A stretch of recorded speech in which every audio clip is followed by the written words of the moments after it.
Il nostro studio è uno studio associato di architetti che ha due sedi, una in Sicilia dove lo studio è nato e da dove provengo io, e una sede a Firenze, è uno studio che si occupa di progettazione architettonica a diverse scale, dalla scala del dettaglio fino a quella urbana, e si cimenta molto nelle attività di concorsi di progettazione come quello che appunto ha riguardato Piazza Carducci. Devo dire che è il risultato inaspettato anche per noi, perché chiaramente abbiamo buttato dentro l'anima e il cuore, ma risultare vincitori di un concorso in cui hanno partecipato 183 studi di architettura a livello nazionale è una cosa che veramente rara, capita poche volte, e quindi è una cosa che ci lusinga parecchio, sia per averla spuntata su 183 studi, ma anche per la tipologia di progetto e la qualità del progetto che speriamo accolga il consenso di tutta la comunità. Se dovessi descrivere ai lettori che ci stanno guardando e anche ai cittadini di Conegliano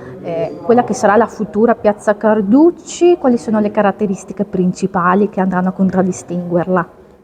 Io credo che una delle cose più importanti è che quello da luogo di attraversamento carrabile invece diventerà un luogo in cui la comunità potrà rappresentarsi e potrà trovare momenti di socialità e di condivisione. È uno spazio che sarà articolato in due ambiti principali, uno che noi chiamiamo invariante, che è quello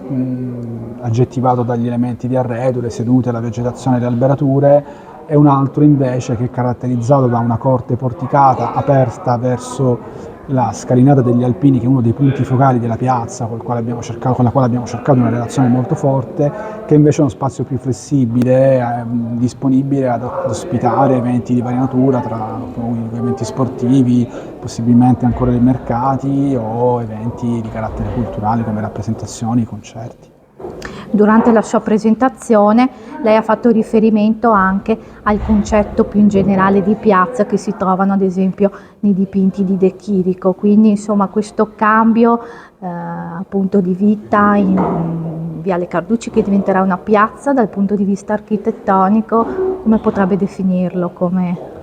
Ma un grande vuoto tra gli edifici, uno spazio pubblico, uno spazio di relazione. Abbiamo citato De Chirico e ci siamo fatti ispirare da De Chirico, un po' in relazione alla lettura che abbiamo avuto della città di Conegliano, dei suoi spazi, di Piazza Cima, che in realtà è evocativa, a mio parere, proprio di alcune delle immagini che ho mostrato nella presentazione, che riguardavano le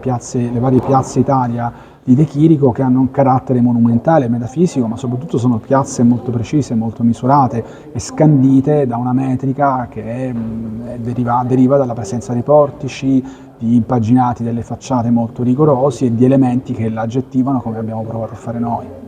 Si può dire che nel vostro progetto uno degli elementi su cui puntate di più sia proprio il porticato e magari anche questi spazi verdi di vegetazione? Sì, assolutamente. Il portico è un elemento caratterizzante ed è un elemento che abbiamo indicato anche per evocare in qualche modo tanto il portico, i portici che ci sono per esempio in una delle vie più importanti della città, che è via 20 settembre, quanto come sistema di porta e di accesso e di passaggio, come avviene proprio per la via d'accesso, per il porto di accesso a via 20 settembre, di mediazione tra due condizioni diverse, quella infrastrutturale, che è quella che arriva dalla strada e dalla stazione, e quella invece più lenta, che è stata evocata dal sindaco prima, che è quella invece del centro storico e degli spazi pubblici della città.